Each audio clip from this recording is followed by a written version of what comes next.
Welcome to Brew Builds, your place for DIY home improvements. I'm Paul. Today, I get the fun task of connecting this gas pipe to this gas line using a variety of black pipe fittings. You ready? Let's get this done.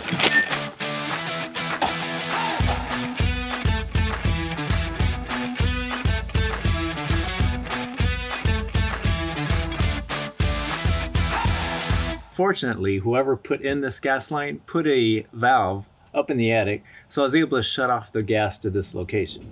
Tools and items needed: assortment of black pipe, black iron coupler, black iron FPT Union Fitting, black pipe nipples and fittings, 2 pipe wrenches, pipe thread sealant, leak detector, and a gas pressure test gauge.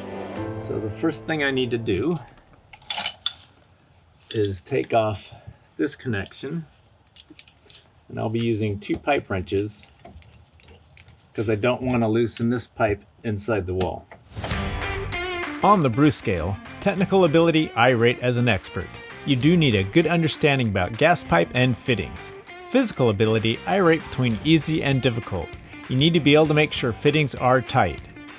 Remember, gas can be dangerous. Be careful and pull a permit or hire a pro. Use 2 pipe wrenches to loosen the fitting. One is to hold the pipe stud that is coming out of the wall to keep it from twisting. Use the second pipe wrench to twist the fitting off, rotating the wrench counterclockwise.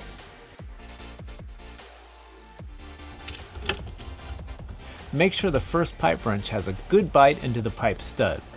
If the pipe stub in the wall were to twist, it could break the seal between the pipe and the next fitting. That would not be good. Once the fitting is loose, you can remove it with your hand. There are some different options for sealing the threads of a gas line. I use this yellow Teflon tape when I put the caps on the risers for the pressure test, but didn't really like the results. I've used this number 5 thread sealant in the past, and I've liked it. This one is too old, so I went to the store and purchased a new container. And I'll be using this to seal the pipe joints. The challenge will be lining up the riser to the pipe stub coming out of the wall. You can tell it's pretty close and there should be a little bit of play left in the riser. Be sure to take a wire brush and clean off the threads of the pipe before putting any new fittings on.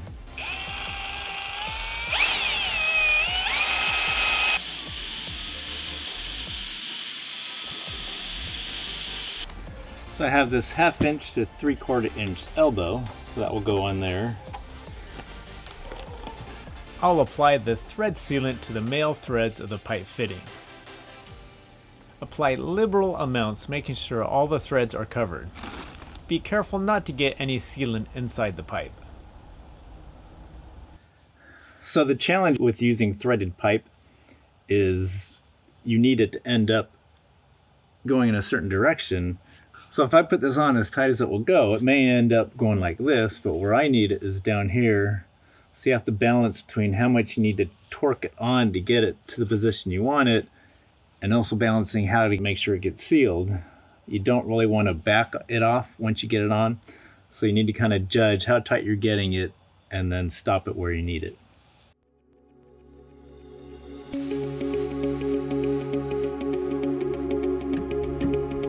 I'll use 2 wrenches again because I don't want this pipe tightening any further that would break the seal.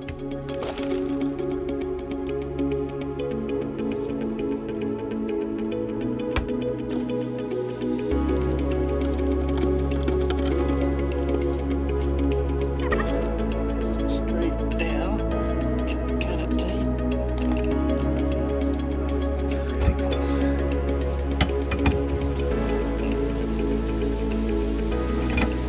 That's probably too long.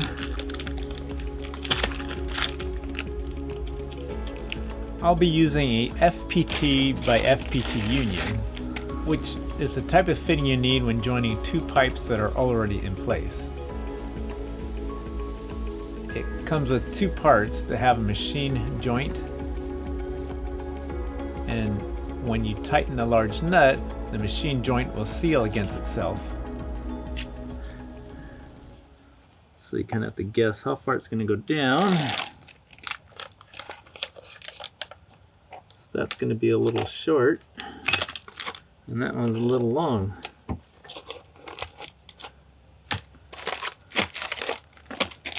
That's why I bought these other pieces. Try to make this work. So if I go there to there.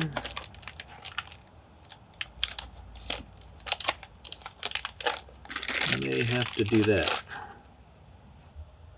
So threaded pipe is actually tapered compared to like a regular bolt with threads. So as it's screwing in, it will tighten on itself.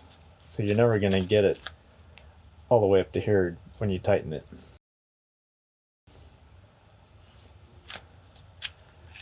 So with that, it's kind of hard to know exactly how far this is going to go in, to know exactly how long I need this piece to fill in that gap. I'll coat the threads of the riser with the sealant, then I'll attach a coupler.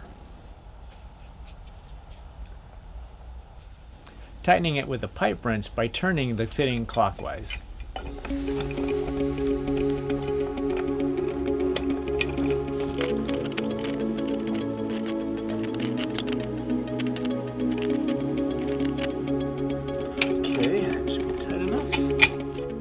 Now I want to test fit the other pieces to see how close we are. I'll attach the 4-inch piece first, then 1/2 of the union.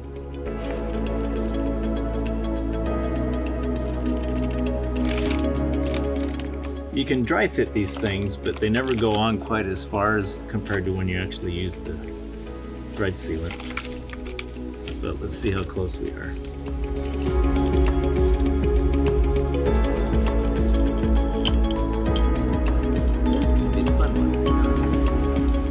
So we look close.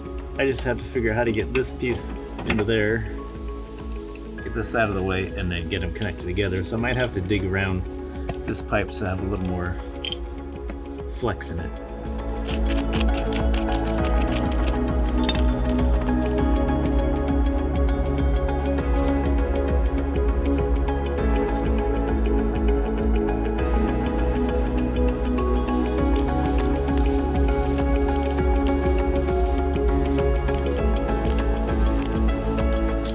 So I'll get it tight enough where I think it's got a good seal. I don't want to tighten it too far, and that way I can adjust it if I need to make this shorter. I can tighten it a bit more, depending on where this ends up.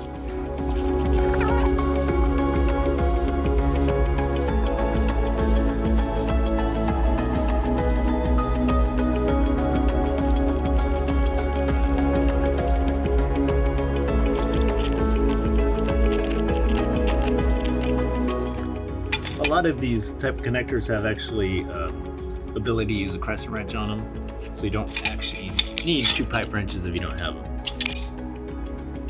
Then we'll stick this on. I think I'll put this piece on first.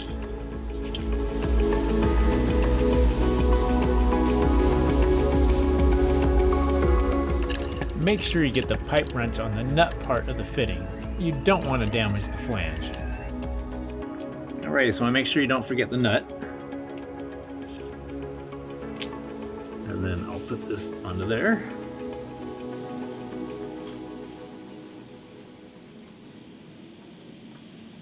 So if you're wondering why this is 1/2 inch and this is 3/4 inch, is because I'm running this to a fireplace over in our backyard with a possible barbecue, and at a later point it'd be easy to change this out to 3/4 inch than having to dig this up and make it bigger.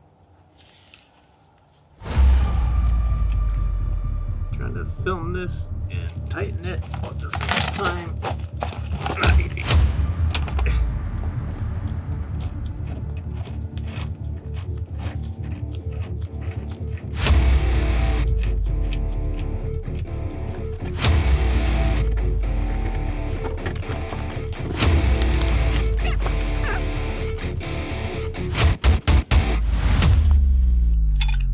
This is a little off, so I'm going to back it up a tiny bit.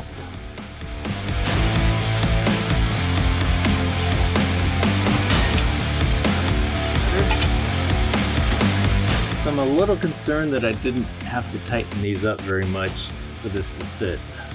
So let me screw them in a little bit further, then tighten this big nut.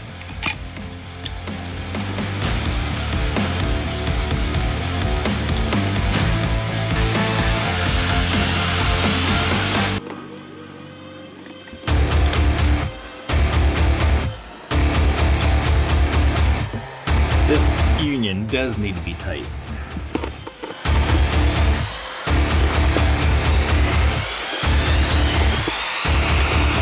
Alright, there you have it. I have a pressure gauge on the other end of this line. So I could put some air into this and start checking for leaks.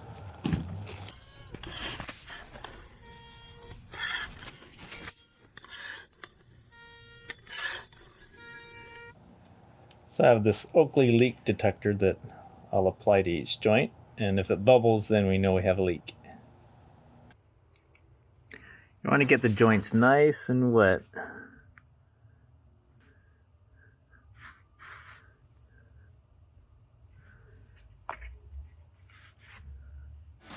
I find if you just dab on it and let it drip down, it will get into all the cracks and crevices. Alright, we'll let that set and see if we see any foam coming out. So that actually went together a bit easier than I was expecting. I've done other black pipe and it's always kind of a pain judging exactly what pieces you need. Obviously the most important thing is not leaking, that's good. And I think a key is to always get more pieces than what you need, because you could always return what you don't use. The last thing I need to do is paint the black pipe and all of its fittings. Code requires that exterior black pipe is protected so it doesn't rust. Now be sure to hit that like button and subscribe to Brew Builds to see more DIY videos like this one.